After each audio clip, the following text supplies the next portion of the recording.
ವೀಕ್ಷಕರೇ ನಮಸ್ಕಾರ. ಹನಿಮೂನ್ ಹತ್ಯೆ ಪ್ರಕರಣ ಇಡೀ ದೇಶವನ್ನೇ ಒಂದು ಕ್ಷಣ ಬೆಚ್ಚಿ ಬೀಳಿಸಿತ್ತು. ಎತ್ತ ಸಾಗ್ತಾ ಇದೆ ಈ ಸಮಾಜ? ಮನುಷ್ಯರಿಗೆ ಸಂಬಂಧಗಳಿಗೆ ಬೆಲೆನೇ ಇಲ್ವಲ್ಲ.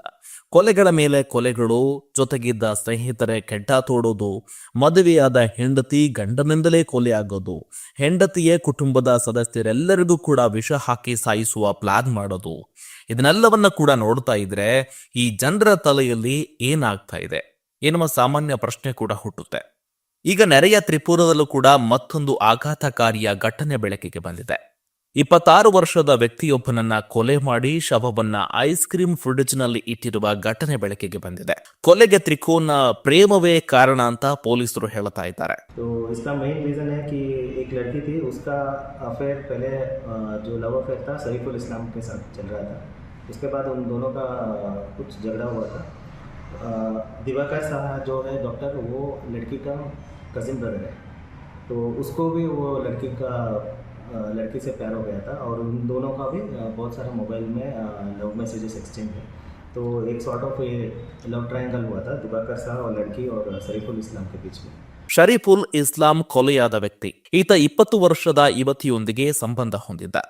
ಮತ್ತೊಂದೆಡೆ ಯುವತಿಯ ಸೋದರ ಸಂಬಂಧಿ ದಿವಾಕರ್ ಸಾಹಾ ಆಕೆಗೆ ಹತ್ತಿರವಾಗೋದಕ್ಕೆ ಬಯಸ್ತಾ ಇರ್ತಾನೆ. ಇತ್ತೀಚೆಗೆ ಇಬ್ಬರು ಜಗಳ ಮಾಡಿಕೊಂಡಿದ್ರು. ಯಾರು? ಶರೀಫುಲ್ ಜೊತೆಗೆ ಆ ಯುವತಿ. ಇಬ್ಬರ ನಡುವೆ ಜಗಳ ನಡೆದಿತ್ತು. ಜಗಳದ ಹಿನ್ನೆಲೆಯಲ್ಲಿ ಅವರು ಮಾತನಾಡ್ತಾ ಇರಲಿಲ್ಲ.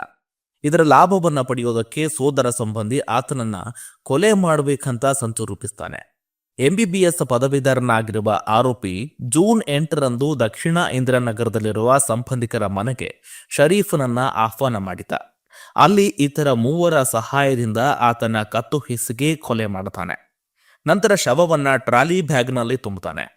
ಮರುದಿನ ಗಂಧಾಚಾರ್ಯದಲ್ಲಿ ವಾಸವಿದ್ದ ತನ್ನ ಪೋಷಕರಿಗೆ ಕರೆ ಮಾಡಿ ಅಗರ್ತಲಾಕ್ಕೆ ಬಂದು ಟ್ರಾಲಿ ಬ್ಯಾಗ್ ಅನ್ನ ತೆಗೆದುಕೊಂಡು ಹೋಗುವಂತೆ ಹೇಳುತ್ತಾನೆ. ಕಾರಿನಲ್ಲಿ ಅಗರ್ತಲಾಕ್ಕೆ ಬಂದ ಪೋಷಕರು ಟ್ರಾಲಿ ಬ್ಯಾಗ್ ಅನ್ನ ಜೊತೆಗೆ ಗಂಧಾಚಾರಕ್ಕೆ ತೆಗೆದುಕೊಂಡು ಬರ್ತಾರೆ. ಯುವತಿ ಇತ್ತೀಚೆಗೆ ತಂದೆಯನ್ನ ಕಳೆದುಕೊಂಡಿದ್ಲು. ಆದ್ರೆ ಆಕೆಗೆ ಹತ್ತಿರವಾಗೋದಕ್ಕೆ ಆರೋಪಿ ಬಯಸ್ತಾ ಇರ್ತಾನೆ. ಶರೀಫುಲ್ ಆಕೆಯ ಜೊತೆಗೆ ಇರೋವರೆಗೂ ಅದು ಅಸಾಧ್ಯ ಅಂತ ಅರಿತ ಆತ ಅವನನ್ನ ಕೊಲ್ಲಲು ಸಂಚು ರೂಪಿಸ್ತಾನೆ. ಆರೋಪಿಯು ಪೂರ್ವ ಅಗರ್ತಲಾ ಪೊಲೀಸ್ ಠಾಣೆ ವ್ಯಾಪ್ತಿಯ ಬಂಕುಮರಿಯಲ್ಲಿರುವ ಯುವತಿಯ ಮನೆಗೆ ಆಗಾಗ ಭೇಟಿ ಕೊಡ್ತಾ ಇರ್ತಾನೆ. ಈಗ ಶರೀಫ್ ನಾಪತ್ತೆಯಾಗಿದ್ದಾನಂತ ಕುಟುಂಬದವರು ದೂರು ಕೊಟ್ಟಿದ್ದಾರೆ. ಆದರೆ ಪ್ರಕರಣದ ಬೆನ್ನು ಬಿದ್ದ ಪೊಲೀಸರು ಮೊದಲು ಯುವತಿಯ ಸೋದರ ಸಂಬಂಧಿಯನ್ನ ಅರೆಸ್ಟ್ ಮಾಡಿದ್ದಾರೆ. ವಿಚಾರಣೆ ವೇಳೆ ಕೂಡ ಆರೋಪಿ ತಪ್ಪೊಪ್ಪಿಕೊಂಡಿದ್ದಾನೆ. ಬುಧವಾರ ಶವವನ್ನ ಫ್ರಿಡ್ಜ್ನಿಂದ ಹೊರತೆಗೆದಿದ್ದು, ಜೊತೆಗೆ ಮರಣೋತ್ತರ ಪರೀಕ್ಷೆಯ ನಂತರ ಕುಟುಂಬದವರಿಗೆ ಶವವನ್ನ ಹಸ್ತಾಂತರಿಸಿದ್ದಾರೆ. ಜೊತೆಗೆ ಪ್ರಕರಣದ ಸಂಬಂಧಪಟ್ಟಂತೆ ಆರೋಪಿ ಮತ್ತು ಆತನ ಪೋಷಕರು ಸೇರಿದಂತೆ 6 ಜನರನ್ನ ಬಂಧನ ಮಾಡಿದ್ದಾರೆ. ನಮ್ಮ ವಿಜಯವಾಹಿನಿ ನ್ಯೂಸ್ ಚಾನೆಲ್ನಲ್ಲಿ ಪ್ರಮೋಷನ್, ಜಾಹೀರಾತು, ಅಡ್ವರ್ಟೈಸ್ಮೆಂಟ್ ನೀಡಲು ಸಂಪರ್ಕಿಸಿ 9535808456.